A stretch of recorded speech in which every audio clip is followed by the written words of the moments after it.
raise the lid. If the fleas in the jar have baby fleas, the baby fleas are born with the same vertical ability to jump 200 times their size. How? Hold on one second. Because it keeps rubbing up against my freaking zipper. And I don't like that. Okay. How? Ever. Because they are in an environment where they only see other fleas jumping, so as not to hit their heads, they begin to duplicate the behavior in their environment. You can't concern yourself or try to duplicate the action of others around you. You were clearly created and destined to climb, jump, and soar 200 times your size and even greater. How often do we allow the impressions of others to affect our direction, our altitude, or our ability? Far too many times, we have stunted our own growth and we have impeded our leap because of the opinions of others.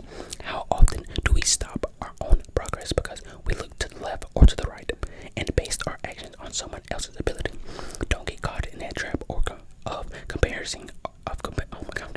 comparing yourself to someone else. Release yourself from the excuses and limitations. Just like a flea, we are all born with the ability to take huge vertical leaps. Yes, slowly but surely, we let the neighborhood we grow up in, or our family, social, or our economic background affect how high we jump. We become just like those fleas in a jar, and we let our surroundings stop us from reaching our maximum potential. Some of us have been so conditioned to being in the jar of our limitations that when the lid is finally taken off, we don't know how to dream big. We can imagine that we deserve anything better than that we already have. But you know what? We were created to live beyond our current jar, regardless of our age, sex, race, or ability. We were designed to jump so high and so hard that we can literally break the lid off wherever we are. I remember the first time I had a lid put on my limitations. I was in the 6th grade and my teacher asked everyone in the class to write on a piece of paper what they wanted to be when they grew up. Everybody started writing and I got excited. I knew exactly what I wanted to be when I got older. I wanted to be on TV. I wrote that down on paper and turned it in. The teacher started calling our names and reading aloud what we wrote. I couldn't wait for her to call me. When the teacher finally got to my name, she said, "Little Steve, little Stevie, stand up and come to the front of the room." As I started walking to the front of the class, I just knew I had written something so deep and powerful that she wanted me to share with everybody. I was a poor kid with hand-me-down clothes and a stuttering problem. This was my chance to show them all what little Stevie was made of. When I finally got to the front, she asked me, "Little Stevie, what did you write on your paper?" I stuck out my little chest and responded with the pride of an Olympic gold medal winner. "I want to be on TV." But then she what? What do y'all think she said? Then she cliffhanger. Let's end the video right there. Goodbye. I'm just kidding. Confused. Then she confused. Wait, what did you say? I don't care. Confused me when she followed up with the "Why did you write on your paper?" Why did you write that on your paper? I'm thinking, well, isn't that what you asked me to do? Type shit. But I respectfully said, I thought that's what you wanted us to do. So I wrote down that I wanted to be on TV. My confusion turned into horror when she asked me, "Do you know anybody on TV?" Damn. "No, ma'am," I replied. "Has anybody in your family been on TV?" Damn. I said again, "No, ma'am." She delivered her final blow when she said, "Stevie, you can't be on TV." Damn. "You take this paper home and write something more realistic and then bring it back tomorrow." I was angry. I didn't understand what was going on. She asked me what I wanted to be and not what my parents did or what I saw other people do. I told her what I wanted, and she killed my dream right in front of the whole class. The teacher called my house before I got home, and as soon as I walked in the door, my mother asked me, what did you do up at school today?" I be tripping out. What the fuck? "What you do up at school today?" I told her what happened, and she said, "Boy, why didn't you just write something that you wanted on that paper?" I stood in that kitchen and couldn't understand why my mother was so upset. In 6th grade, I was still a little flea, dreaming and jumping at 200 times my size. I wanted to be on TV because of Bill Cosby. When I Spy came on, the whole block would clear out just to run home and watch him. After I saw Bill Cosby, I knew I didn't want to be an electrician, a doctor, or a lawyer. I wanted to be on TV just like him. That's all I knew. Bro, I swear to God, like, that's real right there. I'm not clown. Like, it's not just like seeing the people that inspire me. This is not the book right here. It's just me talking. It's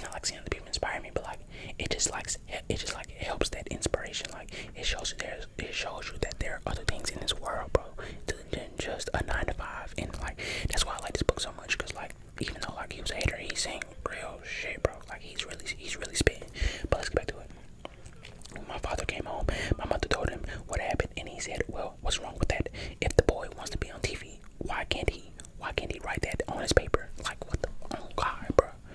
That shit get me tight. Like, that teacher pissed me off. My mom said she wants him to write something more believable.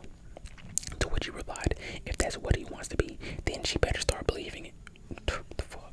My father told me to go to my room and wait for him there. When he finally came in, we talked about what the teacher wanted. He told me to get a new piece of paper. We agreed to write the word policeman on the news sheet and gave it to her the next day. And then he told me to do something that changed my life forever. He said, Steve, take out that first piece of paper you wrote, put it in your top drawer, and every morning before you go to school and every night before you go to sleep, you read that paper and you believe that one day you will be on TV. That's real. Now when you turn on your TV 7 days a week, little Stevie is on TV. I didn't allow one lady in the 6th grade with her limited expectations to affect me. I admit it was damaging to me for some time, but I learned how to keep the dream alive. That's real, bro. Like, people be hating on me. Well, I'm not gonna lie, people don't really show hate anymore, but like at the beginning, like when I first started making music, people like one person in my comments one time was like, bro, just give up, just quit. And it's like, damn, bro, can I actually like try to learn shit? But now I'm doing way better, bro. Like, my music is way better now. Like, if I go listen to shit I used to make like a year or like a year and a half ago when I was in like band lab, bro, it was bad. It was decent, but it wasn't like too bad. But like, I'm still growing, I'm still getting better. So like, that's why y'all should pay attention to when I'm reading this book, because this book be saying real shit, real inspiring shit that sometimes I can't say to you. Hold on, I feel like I gotta cough. I don't know where the fuck that came from, but I just sniped that, bro. Imagine I should start doing that in your ear. I don't think that would have been ASMR type shit. But in one day, someone tried to put the lid on my dreams, and hours later, my father blew the lid off for good. At the time, I didn't realize just what my daddy did for me. No, did he? Parents can be some of the biggest lid droppers by placing limitations on their children. But you have to take the lid off, no matter who you put it on or how long it has been there. And I think these are just some questions he's asking, so I'm just gonna read them out. Is your lid still on? Here are some ways you can tell if your lid is still on your life.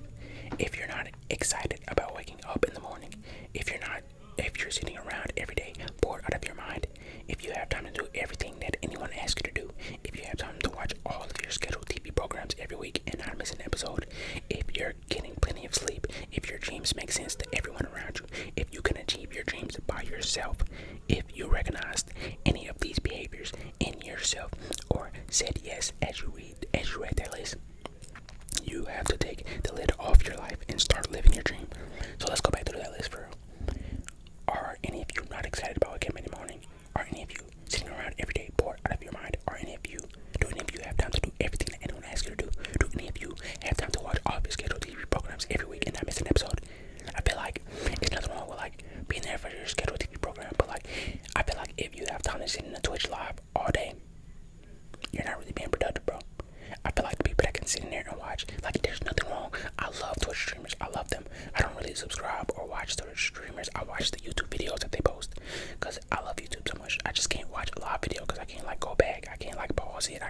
I don't fuck with live at all. But I love that they're doing it and they're like growing with it. But if you can sit there and watch it all day, bro, you're not being productive, honestly. If you're getting plenty of sleep, I mean, there's nothing wrong with getting a little bit of sleep, but I don't be getting sleep at all, so I must be doing something right. If your dreams make sense to everyone around you, that's real right there. It's nothing wrong with your dreams making sense to people, because like you can have like a simple dream like want to be a CEO, want to own a business, want to like own a big company, want to like be a manager at Amazon or some shit like that. You can have shit like that. It's nothing wrong with being like a normal person, but that was bro, that really hit me right there. Cause like I swear, like the people around me, I don't know, it's like they don't be understanding my dreams. But like that's why this is my second time reading this book, so I don't really remember everything it says. But bro, that really right there. And then if you can achieve your dreams by yourself, I wouldn't consider me achieving my dreams by myself, because I've always wanted to start a YouTube channel, to be honest. And like I feel like doing a YouTube channel, you're not really like achieving it by yourself, even if you're recording videos by yourself, because I feel like y'all are with me, like the subscribers. Like I couldn't do anything without y'all support. So like I don't think this is by myself. I think I'm doing real good on this list. I'd be excited about waking up in the morning because I get to record videos, you know, new videos, new ideas. I don't be sitting around every day bored on my mind because I be thinking about videos and ideas and I be making songs and shit. So, I wouldn't say I have time to do everything someone asked me to do, but I be having time. I don't watch all my scheduled TV programs because I don't watch TV. I watch YouTube, baby. And we already said I don't get really any sleep. My dreams don't really make sense to much people around me. And I don't really think I'm achieving my dreams by myself because I got y'all. So we just went over that list. Part 2. I think this is another. Okay, this is chapter 4. So we just finished chapter 3, but I'm feeling nice and I'm feeling generous, so we're finna go do chapter 4. Part 2, discovering and embracing your gift. Chapter 3 felt a little short. I cannot cap it, so we're finna do chapter 4. I kinda already had this idea in my head before I recorded, so fuck it. The dash between perishing and sacrificing for your dream. Hey, they do call me Sacrifice. That's my rap name, y'all. If y'all ever wonder, Sacrifice. Proverbs 29:18 reads, Where time is no vision, the people perish. Perishing is the dangerous state of living in a mundane existence without even realizing it. On my stomach. There you are, living your comfortable life, going to the same job, day in and day out, doing the same things you know you're doing so well that you can probably do it without thinking. There are no dreams or aspirations in front of you, and if you were fired tomorrow, you wouldn't know how to pursue a better life. That's why, bro. Like, he really finna get me started. That's why I fucking hate a 9 to 5, because, like, they literally have your life in their hands. Like, bro, they fired me. Oh my god, I was about to drop the mic. What the fuck? They fired you, bro. You're out of a paycheck, and, like, I just want my own money. I'm sorry, bro. You're not finna control when I eat, baby. I get ratchet. I mean, I act like that for you. It would be a sad taste of affairs to wake up one morning and realize that you have spent years wandering aimlessly in circles, unclear about your purpose, wasting your gift and destroying your promise. What kind of life is that? You can't afford to go another day without a clear direction and focus on your life. I'm not coming at this from a high and mighty place. I'm sharing this with you because I've been in that state of perishing and I've had no idea of how to get out until I created a new vision for my life and committed myself to living that new promise. When I think back to the earlier days, it's painful to remember how much of my life was disconnected from a real vision. I would take any job just to pay the rent, put gas in my car. I would date anyone who helped me pass the time. Damn. When I wasn't working, I was hanging out with people who didn't push me any closer to where I needed to be. I was dying slowly, and I had not created a new vision for my life. I would probably still be in Cleveland working job to job and making people laugh on the weekends. Perishing is not always about some overdramatic emotional outpour or losing all of your possessions at once. Most often, perishing is a slow, painful process, and if you aren't paying attention, it will trick you into thinking that this is the way things are supposed to be. By failing to have a vision, you are stripping yourself of every possible blessing, relationship, and opportunity.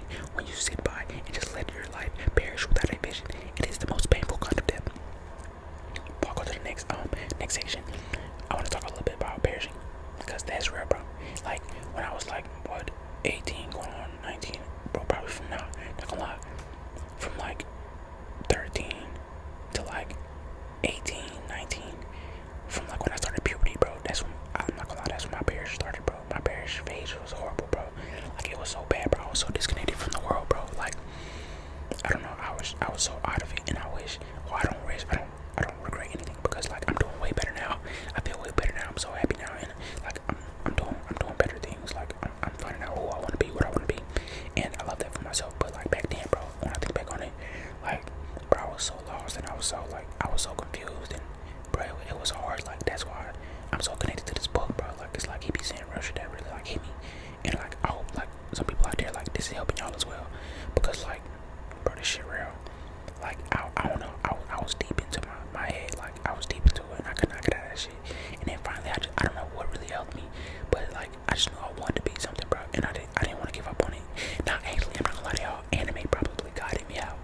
Anime was a big factor, bro. Like, people be talking shit on anime, but that shit be, bro, anime be connected deep to life, bro. Like, I swear to God, that they never give up shit, and that always want to keep fighting shit, bro. That shit kept me going, I swear to God. But let's get back to the book. Are you in a state of perish? How do you know if you are perishing or not? Let's get honest about it. You can't expect to create a new life and a new vision for yourself if laziness is part of your routine. Procrastination will not get the job done. Doing things halfway, improperly, or not at all won't get the job done. Lack of enthusiasm will not get the job done. Unreliability will not get the job done. Being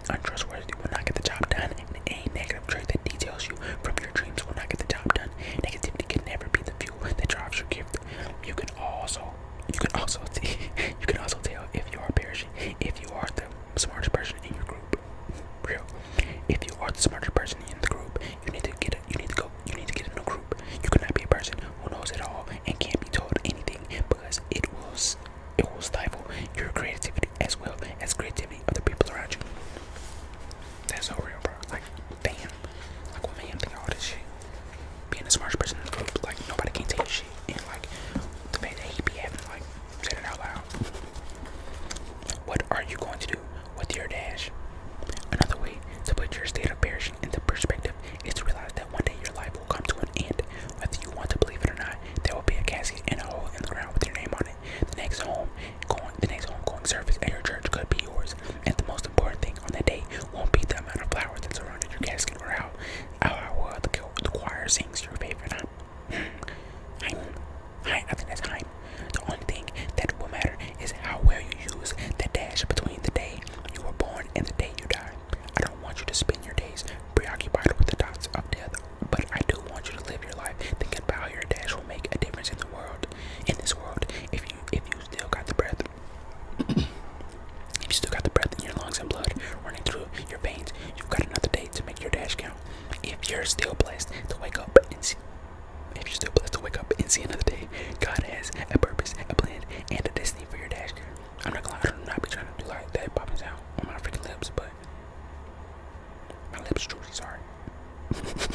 No diddy. The best way to start moving from perishing into your promise is to make what I call dash deposits. These people are simply efforts you make on a daily basis to reach your destiny and add to your legacy. Reading a book that helps you master your gift is a dash deposit.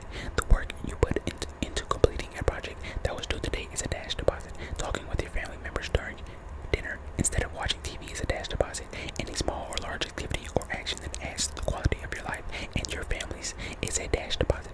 How you use your dash is completely up to you. Let today be the day that you make your dash meaningful as it moves you closer to your destiny.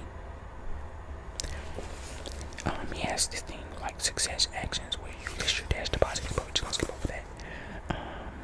Here we go. Like it be stuff in the book like where you like writing it and shit. But we just gonna skip over those. Okay, so now that you have some dash deposits in your success account, here are a few more yes and no questions for you to seriously consider as you move from perishing to reaching your destiny. Regardless of your track record, are you willing to acknowledge perfect and use your gift to be successful? Are you open to changing and evolving thinking around success? Are you willing to change your actions around success? Are you willing to believe that you deserve all the riches that life has to offer? God damn it, yes I am. I am. Like, oh my god, it's more to read, but I like to talk in between. So, me honestly, I feel like if I see other people can reach it, I can fucking reach it. And if other people can reach it, I can reach above it. Like, I see so many things, so many like big people, big names, and me personally, I'm that person that just believes I can be bigger than that person. Because if you can't even think it, bro, how do you think you can achieve it? Like, use your brain. You have to believe in yourself. Because honestly, I feel like you're your number one fan before anybody else. Like, other people might say it's your family or your friends, or no, it's you. It's you. You know you better than you, and you control what you do. At the end of the day, nobody else does. Bro, like, honestly, you have to be there for yourself before anybody else is. So, like, if you don't believe, like, I can be bigger than this person, I can get all the riches that life has to offer, I can do it, bro, how are you even gonna start? You can't start doing it until you start believing in yourself. I promise y'all all got this, bro. Like, if somebody out there, like, watch my videos and you think you don't got this shit, bro, I know you got it. And this coming from me, a person that used to believe, like, I couldn't do anything, I wasn't gonna be shit. I used to believe that I was just gonna be like down and depressed and not want to say shit to anybody for the rest of my life and just go with the flow. But now I'm thinking big. I'm thinking big. I might go watch the big movie after this, y'all. Oh my god, I don't know what the fuck be in my throat. I feel like I'm getting a cold. But yeah, I'm thinking big. Like, I feel like I can be bigger than Mr. Beast, y'all. Like, well, not like YouTube was. Well, fuck that. What the fuck am I talking about? Look at me. Yes, YouTube was, but like bigger, just like in general. Like, yo, I'm trying to be rich, y'all. I'm trying to live like the good life. Like, not like the good life just for me, but my main motive. I want to talk. Yeah, let's put a book down for a minute. We can get back to the book. It's not like y'all in a rush or anything. It's a fucking ASMR video. I want to be my cause of wanting to be rich because everybody has a different one. I want the people around me to not have to worry. Like, that's always been my motive. Like, I used to care about other people too much, but I started to focus on myself a little bit and not to like push other people away, but like to get my dreams together. Because, bro, if I succeed with my dreams, I swear to God, this world's gonna be such a better place. that's watching this right now, I chase my dreams, and like y'all watching it from the beginning, like 1,000 subscribers right now. Y'all seeing this, so like in a couple years, if I really did chase my dreams, bro, y'all was here.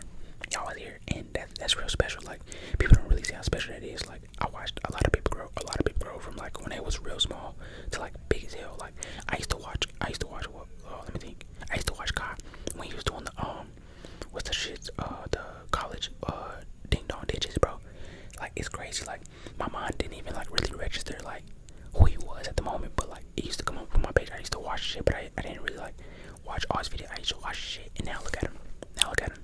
Like it's just so crazy. Like I used to watch Phantom in fucking 2K17. I used to watch Agent 2K. I used to watch David. I used to watch Duke. I used to watch all of them on 2K. And now look at them. The group just growing bigger and bigger. They didn't let just themselves be just 2K. They used their minds, got creative, and went outside of it. Like Flight, bro. I fucking love Flight, bro. Flight's a fucking funny. Like I watched Flight for years now, bro. I can't even tell you. I watched Flight since he been fucking beefing with Illuminati before that, bro. And it's crazy seeing him just keep growing, keep getting better. And like the fact that they switched from 2K to like real life content, and they just kept using their brains to like use their creativity to like keep bringing stuff, keep growing, and keep getting better. Like that's just so amazing to me. And that's just like it just motivates me to like keep going, never give up, never stop. Because all of them could have gave up. All of them could have easily stopped at a point thinking that the views aren't going good this week, the views aren't going good this month, things aren't going good in my life right now. I feel like quitting, but no, they kept going. But I feel like I did enough yet. But let's get back to the book. Moving into the land of promise. There's no way you can move from a state of perishing into the land of promise if you don't step up and let the world see your gift. What good is it to be a great chef if you're afraid to let someone sample your dishes?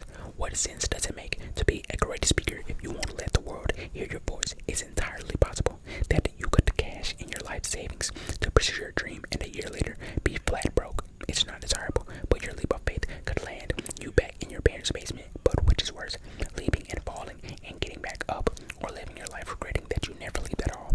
You can't let your fear of the unknown keep you from your destiny. If God had told me that my path toward being a successful comedian would include living out of my car, divorce, and facing 20 million tax bill, trust me, I would have stayed right on the assembly line at the Ford Motor Company. But taking that leap into a foreign territory prepared me to jump higher and further than I could ever imagine. Sorry, y'all. There's going to come a day when your pursuit of living your dreams is going to cost more than the money in your checking account and the credit available on your credit card. What's going to stop you from running back to your old boss and asking for your job back? As you pursue your dream, you have to be prepared for the times of lean as well as the times of plenty. Nobody said that living in the land of promise would be easy. When someone gives you a harsh critique or comes to tear you down, your character, you have to be confident enough to know that what God has for you cannot be taken away because of one person's opinion. Even if your financial responsibilities require you to take on a part-time job to get you over the hump, you have to stay committed to your dream until you get the break you deserve. When you know that you know. This is the next section. I had to breathe for a second. I don't know, I was just thinking. Nobody but you and God can see it, but you know your gift is in there. It doesn't make sense to most people right now why you're spending so much time on something that looks like a useless hobby. Fuck, damn, that's real, bro. Like, I feel like people be thinking like me recording music be useless, but that should be so fucking peaceful to me, bro. It's so calm and like I love it. But you know in your heart that it's the key to your future, and at the end of the day, your personal resolve to nurture and grow your gift will be the deciding factor between your success and your failure. I don't care how close you are with your mother or how much your best friend supports your dream. If you don't know and believe in your gift for yourself, you will never have the life that God has destined for you. When you are really living in your gift, you just know it. When you are doing what you are meant to be doing, you can just feel it. When the right opportunity comes along, you won't have to force it. I want you to be able to live in a space where your dream is no longer a question of who you are, but the answer for everything you are meant to be. Getting motivated and staying focused. Moving from perishing into the land of promise won't work if you aren't motivated to stay there. We think that motivation comes from somewhere else, but our greatest motivation is inside of us. The only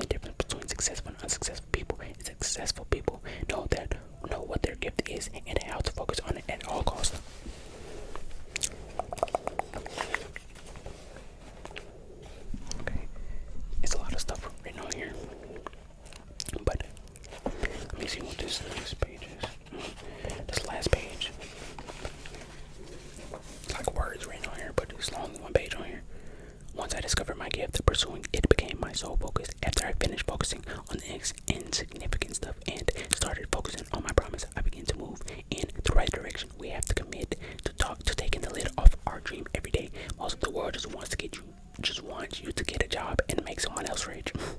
Too many schools and training programs will steer you toward a serving company while forgetting about you and your dreams. Blow that lid off your life every day and say to the world, I might be in this place right now, paying my dues and mastering my craft, but my dreams are out of this world. Success action. What is an out of the jar, no holds barred dream that you have for your life today? Don't limit your dreams to just your career. Think about your family, your relationships, and your contributions, your community, or your house of faith. You've got your ideas. Now write them down